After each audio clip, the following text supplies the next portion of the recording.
Hello and welcome to Reading with Gothic Auntie, the podcast where we explore the classics of Gothic fiction the way that they were meant to be enjoyed, read aloud by one fevered weirdo to another. You might want to go and make yourself a hot drink or something. I am drinking coffee right now because I am very tired and have quite a bit of writing to do once I'm done filming. So settle down, make yourself comfortable, and let's begin. I thought today I'd start off with a classic. Edgar Allan Poe, Pitt, and the Pendulum. There's a little Latin inscription at the beginning. Impia tortorum longus hic turba furores, sanguinis innocui non satiata aluit. Sospite nunc patria, fracto nunc funeris antro. Mors ubi der fruit vita solusque patent. And it's been long enough since I have done any Latin whatsoever that I am going to have to look up the translation for you. The notes at the back of the book say that the Latin inscription is from a quatrain that were originally composed for the gates of a market that they had planned to put on the site of the old Jacobin clubhouse in Paris, the Jacobins being the political party responsible for the terror during the French Revolution. And the quite grim Latin text translates as, "The unholy gang of torturers fed its long furies from the blood of the innocent and was not satisfied. Now that the fatherland is safe, the cave of death is broken. Where terrible death was, life and health appear." So, gives you a hint about what to expect.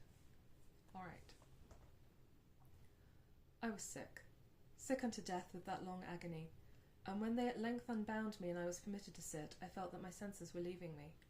The sentence, the dread sentence of death, was the last of distinct accentuation which reached my ears. After that, the sound of the inquisitorial voices seemed merged in one dreamy indeterminate hum, and conveyed to my soul the idea of revolution, perhaps from its association in fancy with the burr of a mill-wheel. This only for a brief period, for presently I heard no more. Yet for a while I saw, but with how terrible an exaggeration, I saw the lips of the black-robed judges. They appeared to me white, whiter than the sheet upon which I traced these words, and thin even to grotesqueness, thin with the intensity of their expression of firmness, of immovable resolution, of stern contempt of human torture.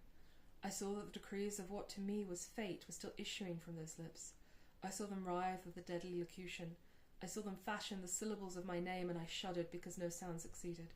I saw, too, for a few moments of delirious horror, the soft and nearly imperceptible waving of the sable draperies which enwrapped the walls of the apartment. And then my vision fell upon the 7 tall candles upon the table.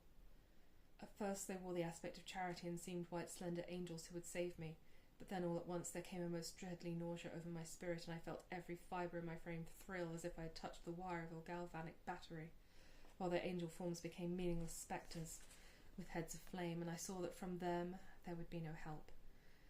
And then there stole into my fancy, like a rich musical note, the thought of that sweet rest there must be in the grave. The thought came gently and stealthily, and it seemed long before it attained full appreciation. But just as my spirit came at length properly to feel and attain it, the figures of the judges vanished, as if magically from before me. The tall candles sank into nothingness, their flames went out utterly, the blackness of darkness supervened. All sensations appeared swallowed up in a mad rushing descent as of the soul into Hades, and silence, and stillness, and night were the universe. I had swooned, but still will not say that all of consciousness was lost. What of it there remained I will not attempt to define or even to describe, yet all was not lost. In the deepest slumber, no. In delirium, no. In a swoon, no. In death, no. Even in the grave, all is not lost, else there is no immortality for man. Arousing from the most profound of slumbers, we break the gossamer web of some dream. Yet in the second afterwards, so frail may that web have been, we remember not that we have dreamed. In the return to life from the swoon there are 2 stages, first that of the sense of mental or spiritual, secondly that of the sense of physical existence. It seems probable that if upon reaching the second stage we could recall the impressions of the first, we should find these impressions eloquent in memories of the gulf beyond, And that gulf is what? How at least shall we distinguish its shadows from those of the tomb? But if the impressions of what I have termed the first stage are not at will recalled yet, after long interval, do they not come unbidden when we marvel whence they come? He who has never swooned is not he who finds strange palaces and wildly familiar faces in coals that glow. Is not he who beholds floating in mid-air the sad visions that many may not view. Is not he who ponders over the perfume of some novel flower. Is not he whose brain grows bewildered with the meaning of some musical cadence which has never before arrested his attention. Amid frequent and thoughtful endeavours to remember, amid earnest struggles to regather some tokens of the state of seeming nothingness into which my soul had lapsed, there have been moments when I have dreamed of success. There have been brief, very brief periods when I have conjured up remembrances which the lucid reason of a latter epoch assures me could have had reference only to that condition of seeming unconsciousness. These shadows of memory tell indistinctly of tall figures that lifted and bore me in silence down, down, still down, till a hideous dizziness oppressed me at the mere idea of the interminableness of the descent. They tell also of vague horror at my heart on account of that heart's unnatural stillness. Then comes a sense of sudden motionlessness throughout all things, as if those who bore me, a ghastly train, had outrun in their descent the limit of the limitlessness, and paused from the wearisomeness of their toil.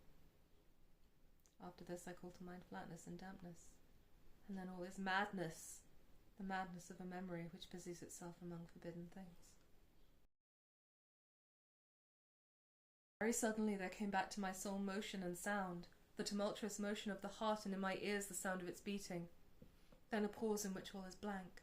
Then again sound and motion and touch, a tingling sensation pervading my frame, then the mere consciousness of existence without thought, a condition which lasted long. Then very suddenly thought and shuddering terror, an earnest endeavour to comprehend my true state, then a strong desire to lapse into insensibility, then a rushing revival of soul and a successful effort to move. And now a full memory of the trial, of the judges, of the sable draperies, of the sentence, of the sickness, of the swoon. Then entire forgetfulness of all that followed, of all that a latter day and much earnestness of endeavour have enabled me vaguely to recall. So far I had not opened my eyes. I felt that I lay upon my back unbound. I reached out my hand and it fell heavily upon something damp and hard. There I suffered it to remain for many minutes, while I strove to imagine where and what I could be. I longed, yet dared not to employ my vision. I dreaded at first glance at objects around me. It was not that I feared to look upon things horrible, but that I grew aghast lest there should be nothing to see. At length, with a wild desperation at heart, I quickly unclosed my eyes. My worst thoughts then were confirmed. The blackness of eternal night encompassed me. I struggled for breath. The intensity of the darkness seemed to oppress and stifle me. The atmosphere was intolerably close. I still lay quietly, and made effort to exercise my reason. I brought to mind the inquisitorial proceedings, and attempted from that point to deduce my real condition. The sentence had passed, and it appeared to me that a very long interval of time had since elapsed. Yet not for a moment did I suppose myself actually dead. Such a supposition, notwithstanding what we read in fiction, is altogether inconsistent with real existence. But when, and in what state was I? The condemned to death, I knew, perished usually at the auto de fe, and one of these had been held on the very night of the day of my trial. Had I been remanded to my dungeon to await the next sacrifice, which would not take place for many months? This I at once saw could not be. Victims had been in immediate demand. Moreover, my dungeon, as well as all the condemned cells in Toledo, had stone floors, and light was not altogether excluded.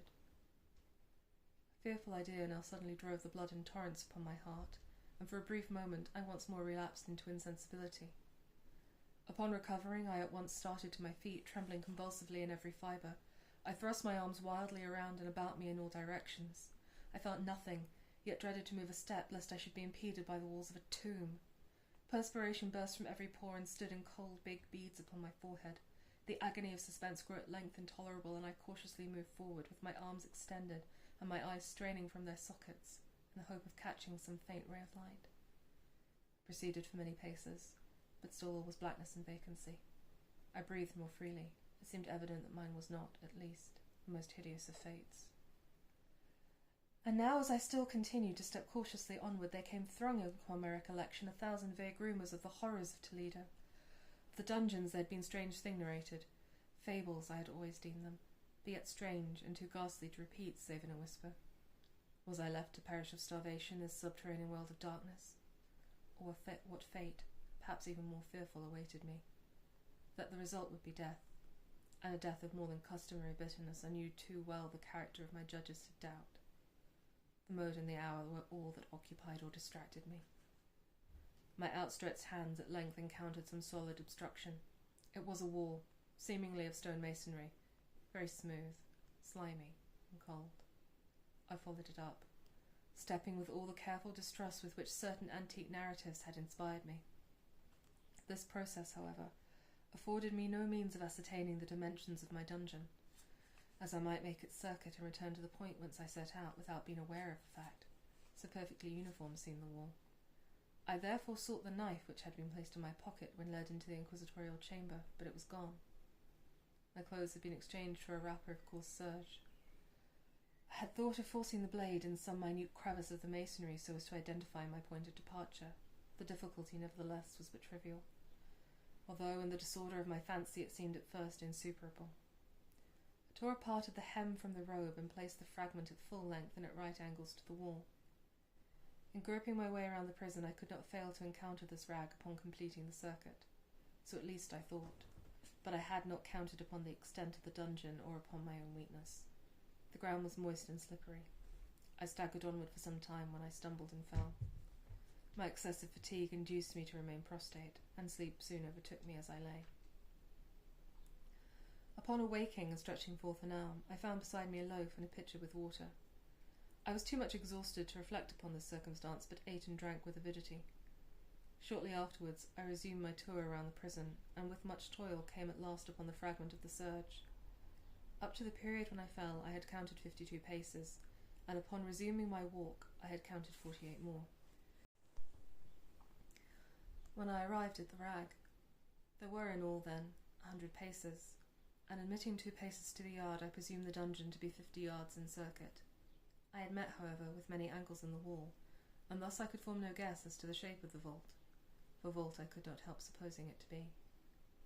I had little object, certainly no hope, in these researches, but a vague curiosity prompted me to continue them. Quitting the wall, I resolved to cross the area of the enclosure. First I proceeded with extreme caution, for the floor, although seemingly of solid material, was treacherous with slime. At length, however, I took courage and did not hesitate to step firmly, endeavouring to cross in as direct a line as possible. I had advanced some 10 or 12 paces in this manner, when the remnant of the torn hem of my robe became entangled between my legs. I stepped on it and fell violently on my face. In the confusion attending my fall, I did not immediately apprehend a somewhat startling circumstance, which yet, in a few seconds afterwards, and while I lay prostrate, arrested my attention. It was this. My chin rested upon the floor of the prison, but my lips and the upper portion of my head, although seemingly at less elevation than the chin, touched nothing. At the same time, my forehead seemed bathed in a clammy vapour, and the peculiar smell of decayed fungus arose to my nostrils. I put forward my arm and shuddered to find what I had fallen at the very brink of the circular pit, whose extent, of course, I had no means of ascertaining at the moment. Groping about the masonry just below the margin, I succeeded in dislodging a small fragment and let it fall into the abyss. For many seconds I hearkened to its reverberations as it dashed against the side of the chasm in its descent. At length there was a sullen plunge into water, succeeded by loud echoes. At the same moment there came a sound resembling the quick opening and as rapid closing of a door overhead, while a faint gleam of light flashed suddenly through the gloom and as suddenly faded away. I saw clearly the doom which had been prepared for me, and congratulated myself upon the timely accident by which I had escaped. Another step before my fall, and the world had seen me no more, and the death just avoided was of that very character which I had regarded as fabulous and frivolous in the tales respecting the Inquisition. To the victims of its tyranny there was the choice of death with its direct physical agonies, or death with its most hideous moral horrors. I had been reserved for the latter. By long suffering my nerves had been unstrung until I trembled at the sound of my own voice, and had become in every respect a fitting subject for the species of torture which awaited me. Shaking in every limb, I groped my way back to the wall, resolving there to perish rather than risk the terror of the wells, of which my imagination now pictured many in various positions about the dungeon, In other conditions of mind, I might have had courage to end my misery at once by plunge into one of these abysses, but now I was the veriest of cowards. Neither could I forget what I had read of these pits, that the sudden extinction of life formed no part of their most horrible plan. Agitation of spirit kept me awake for many long hours, but at length I again slumbered. Upon arousing, I found by my side, as before, a loaf and a pitcher of water. A burning thirst consumed me, and I emptied the vessel at a draught.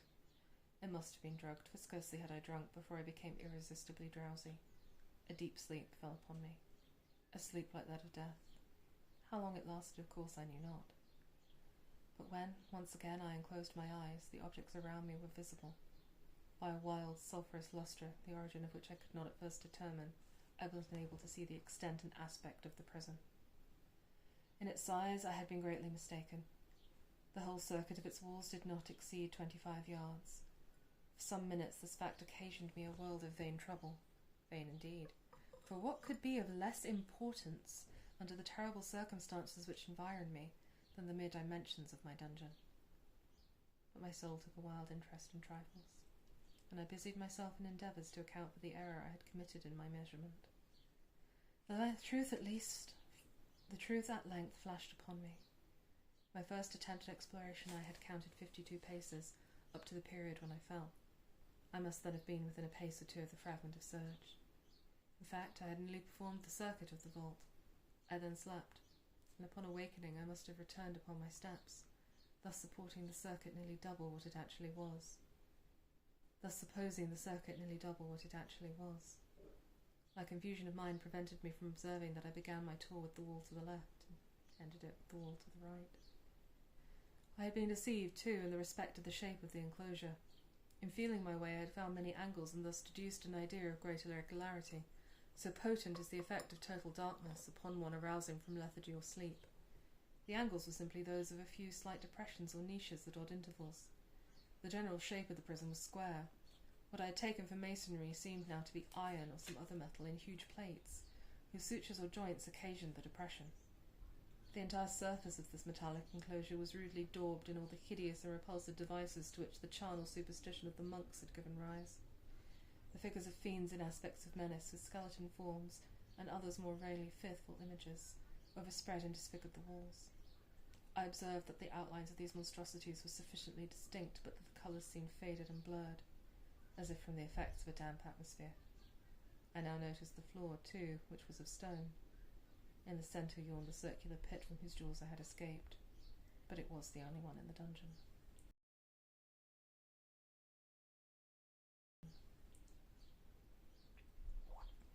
All this I saw indistinctly and by much effort, for my personal condition had been greatly changed during slumber. I now lay upon my back and at full length, on a species of low framework of wood. To this I was securely bound by a long strap resembling a circumgall. It passed in many convolutions around my limbs and body, leaving at liberty only my head and my left arm to such an extent that I could, by dint of much exertion, supply myself with food from an earthen dish which lay by my side on the floor. I saw, to my horror, that the pitcher had been removed. I say to my horror, for I was consumed with an intolerable thirst. This thirst it appeared to be the design of my persecutors to stimulate, for the food in this dish was most pungently seasoned. Looking upward, I surveyed the ceiling of my prison. It was some 30 or 40 feet overhead and constructed much as the side walls. In one of its panels, a very singular figure riveted my whole attention. It was the painted figure of Time as he is commonly represented, save that, in lie beside, held what at a casual glance I supposed to be the pictured image of a huge pendulum such as we see on antique clocks. There was something, however, in the appearance of this machine which caused me to regard it more attentively. While I gazed directly upward at it, for its position was immediately over my own, I fancied that I saw it in motion. In an instant afterward the fancy was confirmed. Its sweep was brief, and of course slow. I watched it for some minutes, somewhat in fear, but more in wonder. Wearied at length with observing its dull movement, I turned my eyes upon the other objects in the cell. A slight noise attracted my notice, and looking to the floor, I saw several enormous rats traversing it. They had issued from the well, which lay just within view to my right. Even then, while I gazed, they came in troops, hurriedly, with ravenous eyes, allured by the scent of the meat. From this it required much effort and attention to scare them away. It might have been half an hour, perhaps even an hour, for I could but take imperfect note of time, before I again cast my eyes upward. What I then saw confounded and amazed me. The sweep of the pendulum had increased in extent by nearly a yard. As a natural consequence, its velocity was also much greater. But what mainly disturbed me was the idea that it had perceptibly descended. I now observed, with what horror it is needless to say, that its nether extremity was formed of a crescent of glittering steel, about a foot in length from horn to horn, the horns upward and the under edge evidently as keen as that of a razor. Like a razor also, it seemed massy and heavy, tapering from the edge into a solid and broad structure above. It was appended to a weighty rod of brass, and the whole hissed as it swung through the air. I could no longer doubt the doom prepared for me by monkish ingenuity and torture.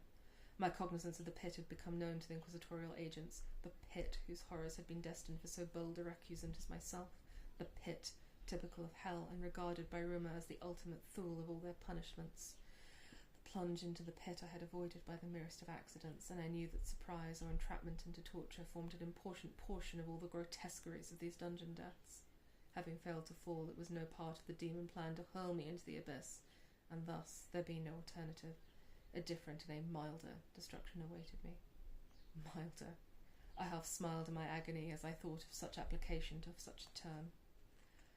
What boots it to tell the long, long hours of horror more than mortal, during which I counted the rushing vibrations of the steel inch by inch, line by line, with a descent only appreciable at intervals that seemed ages. Down and still down it came. Days passed. It might have been that many days passed, ere it swept so closely over me as to fan me with its acrid breath. The odour of the sharp steel forced itself into my nostrils. I prayed. I wearied heaven with my prayer for its more speedy descent. I grew frantically mad and struggled to force myself upwards against the sweep of the fearful sceptre. And then I fell suddenly calm, and lay smiling at the glittering death, as a child at some rare bauble. There was another interval of utter insensibility. It was brief, for now upon lapsing into life there had been no perceptible descent in the pendulum. But it might have been long, for I knew there were demons who took note of my swoon, and who could have arrested the vibration at pleasure. Upon my recovery, too, I felt very, inexpressibly sick and weak, as if through long inanition. Even amid the agonies of that period, the human nature craved food. With painful effort, I outstretched my left arm as far as my bonds permitted and took possession of the small remnant which had been spared me by the rats. As I put a portion of it within my lips, there rushed to my mind a half-formed thought of joy, of hope. Yet what business had I with hope? It was, as I say, a half-formed thought, man has many such which are never completed. I felt that it was of joy, of hope, but I felt also that it had perished in its formation. In vain I struggled to perfect, to regain it. Long suffering had nearly annihilated all my ordinary powers of mind. I was an imbecile, an idiot. The vibration of the pendulum was at right angles to my length. I saw that the crescent was designed to cross the region of the heart. It would fray the surge of my robe, it would return and repeat its operations, again and again. Notwithstanding its terrifically wide sweep, some 30 feet or more, and the hissing vigour of its descent, sufficient to sunder these very walls of iron, still the fraying of my robe would be all that for several minutes it would accomplish, and at this thought I paused. I dared not go farther than this reflection. I dwelt upon it with a pertinacity of attention, as if, in so dwelling, I could arrest here the descent of the steel. I forced myself to ponder upon the sound of the crescent as it should pass across the garment, upon the peculiar thrilling sensation which the friction of cloth produces on the nerves. I pondered upon all this frivolity until my teeth were on edge. Down, steadily down it crept. I took a frenzied pleasure in contrasting its downward with its lateral velocity, to the right, to the left, far and wide, with the shriek of a damned spirit, to my heart with the stealthy pace of the tiger. I alternately laughed and howled as the one or the other idea grew predominant. Down, certainly, relentlessly down. It vibrated within 3 inches of my bosom. I struggled violently, furiously, to free my left arm. This was free only from elbow to the hand. I could reach the latter, from the platter beside me to my mouth with great effort, but no farther. Could I have broken the fastenings above the elbow, I would have seized and attempted to arrest the pendulum. I might as well have attempted to arrest an avalanche. Down, still unceasingly, still, inevitably down. I gasped and struggled at each vibration. I shrunk convulsively, At every sweep, my eyes followed its outward or upward whirls with the eagerness of the most unmeaning despair. They closed themselves spasmodically at the descent, although death would have been a relief. Oh, how unspeakable. Still I quivered in every nerve to think how slight a sinking of the machinery would precipitate that keen, glistening axe upon my bosom. It was hope that prompted the nerve to quiver, the frame to shrink. It was hope, the hope that triumphs on the rack, that whispers to the death-condemned even in the dungeons of the Inquisition. I saw that some 10 or 12 vibrations would bring the steel in actual contact with my robe, and with this observation there suddenly came over my spirit all the keen, collected calmness of despair. For the first time during many hours, or perhaps days, I thought. It now occurred to me that the bandage or circingle which enveloped me was unique. I was tied by no separate cord. The first stroke of the razor-like crescent athwart any portion of the band would so detach it that it might be unwound from my person by means of my left hand. But how fearful, in that case, the proximity of the steel. The result of the slightest struggle, how deadly. Was it likely, moreover, that the minions of the torturer had not foreseen and provided for this possibility? Was it probable that the bandage crossed my bosom in the track of the pendulum? Dreading to find my faint, and as it seemed my last hope, frustrated, I so far elevated my head as to obtain a distinct view of my breast. The circingle enveloped my limbs and body close in all directions, save in the path of the destroying crescent. Scarcely had I dropped my head back into its original position when there flashed upon my mind what I cannot better describe than the unformed half of that idea of deliverance to which I had previously alluded, and of which a moiety only floated indeterminately through my brain when I raised food to my burning lips. The whole thought was now present, feeble, scarcely sane, scarcely definite, but still entire. I proceeded at once, with the nervous energy of despair, to attempt its execution. For many hours the immediate vicinity of the low framework upon which I lay had been literally swarming with rats. They were wild, bold, ravenous, their red eyes glaring upon me as if they waited but for motionlessness on my part to make me their prey. To what food, I thought, have they been accustomed in this well? They had devoured, in spite of all my efforts to prevent them, all but a small remnant of the contents of the dish. I had fallen into an habitual seesaw, a wave of the hand above the platter, and at length the unconscious uniformity of the movement deprived it of its effect. In their voracity the vermin frequently sharpened their fangs in my fingers. With the particles of the oily and spicy viand which now remained, I thoroughly rubbed the bandage wherever I could reach it. Then, raising my hand from the floor, I lay breathlessly still. At first the ravenous animals were startled and terrified at the change, at the cessation of movement. They shrank alarmedly back, many sought the well. But this was only for a moment. I had not counted in vain upon their voracity. Observing that I remained without motion, one or two of the boldest leaped upon the framework and smelt at the circingle. This seemed the signal for a general rush. Forth from the well they hurried in fresh troops. They clung to the wood, they overran it, and leaped in hundreds upon my person. The measured movements of the pendulum disturbed them not at all. Avoiding its strokes, they busied themselves with the anointed bandage. They pressed, they swarmed upon me in ever-accumulating heaps. They writhed upon my throat, their cold lips sought my own. I was half stifled by their thronging pressure. Disgust, for which the world has no name, swelled to my bosom, and chilled with a heavy clamminess my heart. Yet 1 minute, and I felt that the struggle would be over. Plainly I perceived the loosening of the bandage. I knew that in more than one place it must be already severed. With a more than human resolution I lay still. Nor had I erred in my calculations, nor had I endured in vain. I at length felt that I was free.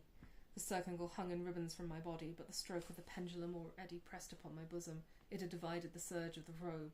It had cut through the linen underneath. Twice again it swung, and a sharp sense of pain shot through every nerve. But the moment of escape had arrived. At a wave of my hand my deliverers hurried tumultuously away. With a steady movement, it was cautious, sidelong, shrinking and low, I slid from the embrace of the bandage and beyond the reach of the cincture. For the moment at least, I was free. Free, and in the grasp of the Inquisition. I had scarcely escaped from my wooden bed of horror upon the stone floor of the prison when the motion of the hellish machine ceased and I beheld it drawn up by some invisible force through the ceiling. This was a lesson which I took desperately to heart. My every motion was undoubtedly watched. Free. I had but escaped death in one form of agony, to be livid unto worse than death in some other.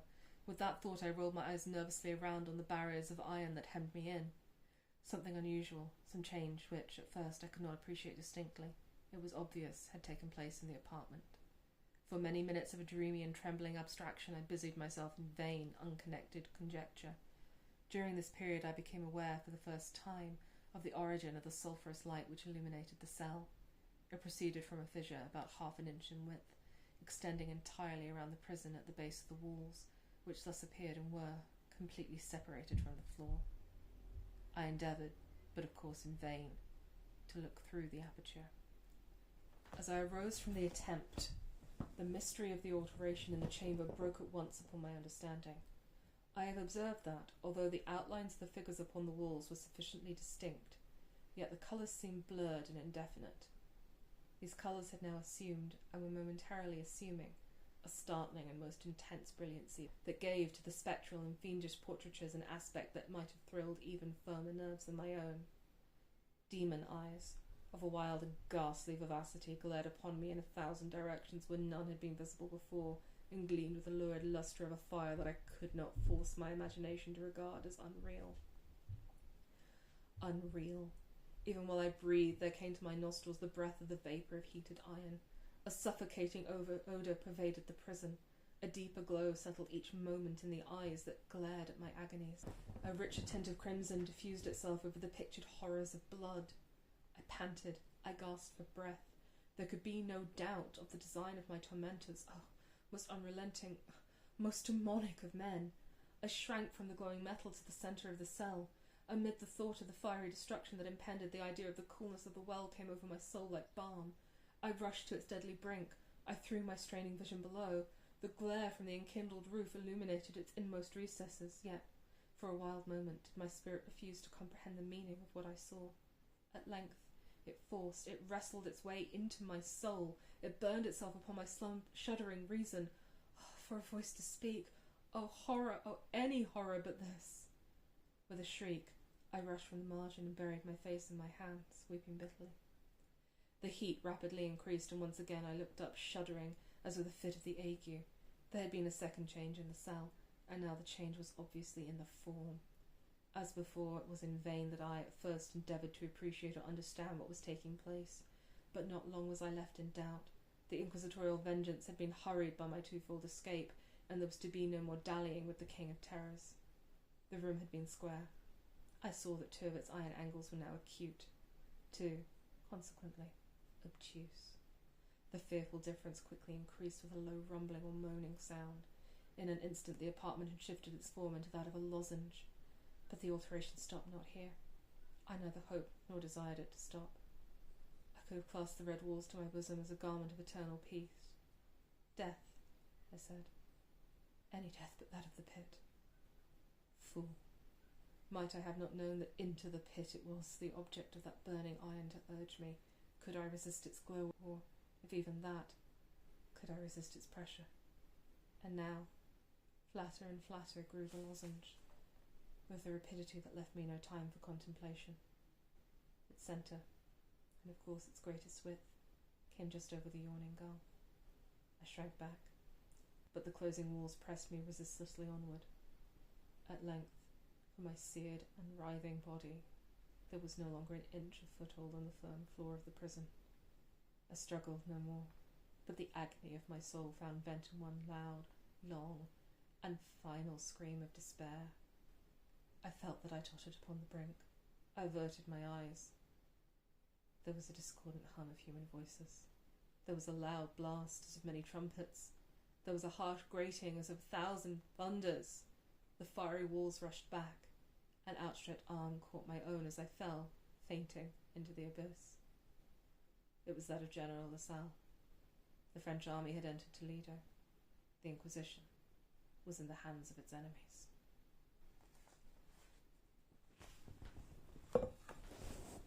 Well, that was a lovely story. Sleep tight.